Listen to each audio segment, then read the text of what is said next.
ଲାଗୁଛି କଲେଜ ଏତେ ପିଲା ଆସୁଛନ୍ତି କାହିଁକି ଜାଣିବା ପାଇଁ। ହେଲେ ମୋ ଭିଡ଼ିଓ ଲାଷ୍ଟ ପର୍ଯ୍ୟନ୍ତ ଦେଖନ୍ତୁ।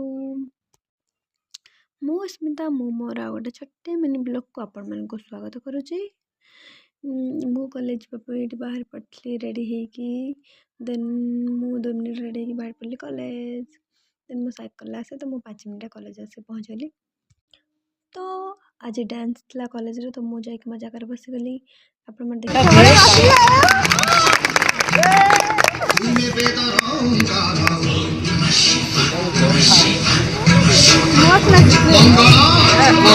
पूरा बढ़िया देखे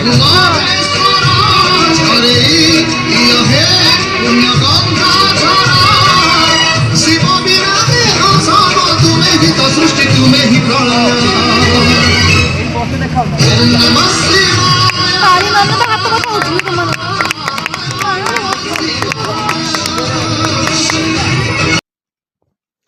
ଆପଣମାନେ ଦେଖିପାରୁଥିବେ ମୋ ସାଙ୍ଗଟା ଆଜି ବହୁତ ସୁନ୍ଦର ହିଁ ନାଚୁଥିଲା। ମୋତେ ତ ଡ୍ୟାନ୍ସ ବହୁତ ସୁନ୍ଦର ଲାଗିଲା। ତ ଆଜି ଷ୍ଟୁଡେଣ୍ଟ ବଜାର ବି ଥିଲା। ଦେନ୍ ସବୁ ପିଲାମାନେ ନେଇକି ପଳେଇ ଆସିଥିଲେ ତାଙ୍କର ଖାଇବା ପାଇଁ, ଖାଇବା ଜିନିଷ ରେଡ଼ି କରି ସଜେଇକି ସବୁ ରଖିଦେଇଥିଲେ। ଆମେ କିଣିକି ଖାଇବା ପାଇଁ ଚାଲିଲା ବେଳକୁ ମୁଁ ଭିଡ଼ିଓ କରିବା ଟାଇମ୍ରେ ଇଏ ନାଇଁ ଖାଇକି ଅଧା ସରି ସାରିଲାଣି। ମାନେ ଆମେ ବହୁତ ସାରା ଖାଇଲୁ, ଆଳୁ କଷା, ମସଲା ପାମ୍ପଡ଼, ଦହିବରା ବହୁତ ସବୁ ଖାଇଲୁ। ଦେନ୍ ଏଠି ଆଉଥରେ ମୋତେ ଆଳୁ କଷା ବଢ଼ିଆ ଲାଗିଲା, ତ ମୁଁ ଆଉଥରେ ପଳେଇ ଆସିଲି ଖାଇବା ପାଇଁ ଆଳୁ କଷା।